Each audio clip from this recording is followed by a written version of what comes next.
જય માતા ખેડૂત મિત્રો, આજે તારીખ 11 એપ્રિલ 2025 આજની સવારની હવામાન અપડેટની અંદર માહિતી મેળવીએ તો ગુજરાતની અંદર આગામી 2 દિવસની અંદર માવઠાના વરસાદને લઈને આગાહી કરવામાં આવી છે. આજે 11 અને આવતીકાલે 12 તારીખ દરમિયાન 2 દિવસ દરમિયાન ઉત્તર ભારતમાંથી વેસ્ટર્ન ડિસ્ટર્બન્સ પસાર થતા રાજસ્થાન ઉપર એક સાયક્લોનિક સર્ક્યુલેશન સક્રિય બનતા ગુજરાતની અંદર 2 દિવસ હવામાનમાં પલટો આવી શકે છે. સાથે જ મિત્રો ગુજરાતની અંદર કમોસમી વરસાદ અમુક જગ્યાએ વરસાદી ઝાપટા જોવા મળે તેવું અનુમાન દેખાઈ રહ્યું છે. તો તેની વિગતવાર અપડેટ મેળવીશું. ચેનલમાં નવા હોય તો ચેનલને સબસ્ક્રાઇબ કરી નાખજો અને વિડીયોને લાઈક આપીને તમામ ખેડૂત ભાઈને શેર કરી દેજો. હાલ ગુજરાતની અંદર આજે 11 તારીખ દરમિયાન તાપમાનમાં આજથી ઘટાડો જોવા મળે તેવી સંભાવના દેખાઈ રહી છે. આગામી 15 તારીખ સુધી ગુજરાતના હવામાનમાં પલટો આવી શકે છે, જેના કારણે તાપમાન ઘણું બધું નીચું આવે અને 40 ડિગ્રી કરતાં પણ નીચું જોવા મળે તેવી સંભાવના રહેલી છે. ખાસ કરીને મિત્રો વાત કરીએ તો બંગાળની ખાડીમાં અત્યારે એક લો પ્રેશર સક્રિય છે, પરંતુ તેની અસર ગુજરાતમાં નહીં જોવા મળે. આ સાથે જ મિત્રો ઉત્તર ભારતમાંથી અત્યારે WD એટલે કે વેસ્ટર્ન ડિસ્ટર્બન્સ પસાર થવાનું છે અને સાથે જ રાજસ્થાન પાકિસ્તાન ઉપર એક સાયક્લોનિક સર્ક્યુલેશન એટલે કે અસ્થિરતા સિસ્ટમ સક્રિય છે. આ બધી સિસ્ટમોને કારણે ગુજરાતના હવામાનમાં આજથી પલટો જોવા મળી શકે છે. ગઈકાલના સૌરાષ્ટ્રના ભાગો, ઉત્તરના ભાગો અને કચ્છના ભાગોની અંદર સાંજ દરમિયાનથી વાદળો જોવા મળ્યા હતા.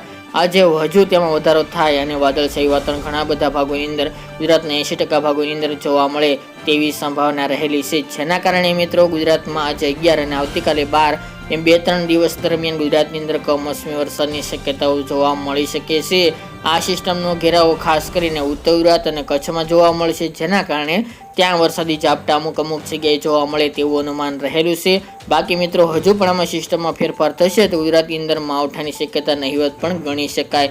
જો માવઠું થશે તો ખાસ કરીને સામાન્ય જોવા મળશે, છાંટછૂટ પડી શકે છે, 1-2 ભાગોની અંદર ઝાપટા પણ જોવા મળે તેવી સંભાવના દેખાઈ રહી છે. જેમાં સંભાવનાની વાત કરીએ તો કચ્છના વાગડ વિસ્તાર, અડેસર, ધોળાવીરા જેવા ભાગોની અંદર, તેમજ ઉત્તરની વાત કરીએ તો પશ્ચિમ વિસ્તાર જે રાજસ્થાન અને કચ્છના ભાગો છે, જેમાં થરાદ, વાવ એ વિસ્તાર, રાધનપુર, પાટણ, ડીસા આસપાસના ભાગો, આ ભાગોની અંદર વરસાદી ઝાપટા જોવા મળી શકે છે.